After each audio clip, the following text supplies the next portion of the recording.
దుగ్గిరాల మండలం ఈమని పెరుకలపూడి గ్రామాల్లో మంగళవారం అనుబంధ శాఖల ఆధ్వర్యంలో పొలం పిలుస్తోంది కార్యక్రమం నిర్వహించడం జరిగింది.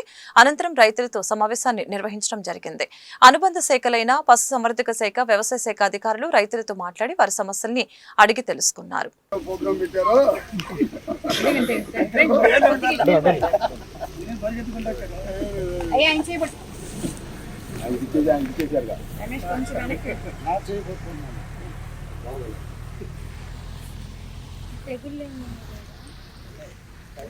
బ్యాక్టీరియల్ లీవ్ లైట్ ఏమైనా ఉందా? బ్యాక్టీరియా ఆకు తెగులు ఏమైనా వచ్చిందా? ఫోన్ చేయలు పెట్టేసి ఒక్క నిమిషం ఒక ఇద్దరు అక్కడ చూడండి. ఇప్పుడు ఒకసారి చూడండి. ఇప్పుడు ఎండ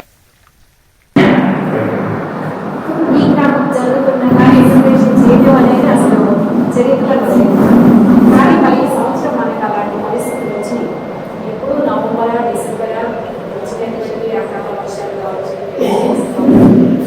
అలాగే సైక్లోన్స్ కావచ్చు, వాటి వల్ల మనకి పంట కోత టైంలో మనకి పంటలు చనిపోవడం, పంట నష్ట పరిహారానికి ఎలిమినేషన్ చేయడం, పంట నష్ట పరిహారం మనకి రైతుల యొక్క ఖాతాలో జమ చేయడం అనేది జరిగింది. కానీ ఇలా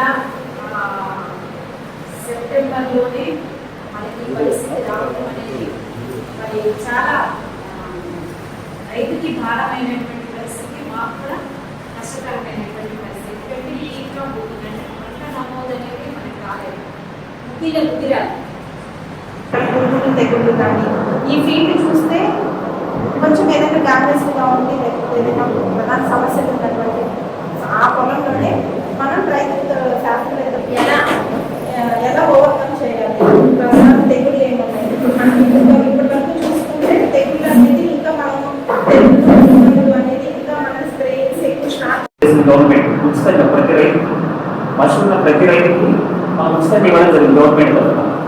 ఆ రైతు ఫీడ్బ్యాక్ చెప్పారు మాకు, పాలు పెరిగినాయి సార్, ఈ దానా పెట్టిన తర్వాత మనకు పాలు పెరిగి 50 లీటర్ వరకు పెరిగినాయని చెప్పారు. కాబట్టి ఇటువంటి అవకాశం మనకు ఉంది. సబ్సిడీలో అంటే మనం వర్కులు వచ్చినాయి కాబట్టి గవర్నమెంట్ మనకు ఉచితంగా ఇవ్వడం జరిగింది. అయినా కూడా ఇప్పటికీ సబ్సిడీలో దాన్ని సరఫరా చేస్తున్నారు. ఎవరైనా కావాల్సిన రైతులు ఉంటే మీ యొక్క రాంబాబు గారికి జేవీ కూడా ఉన్నారు మన గ్రామీణ పశు విద్యాలయాలు, మనని సంప్రదిస్తే మీరు అమౌంట్ కట్టినట్లయితే మనకు ఒక వారం 10 రోజుల్లోనే అంటే మనకి ఎక్కువ టన్నులు చేస్తే మనకు లోడ్ వస్తుంది అనమాట.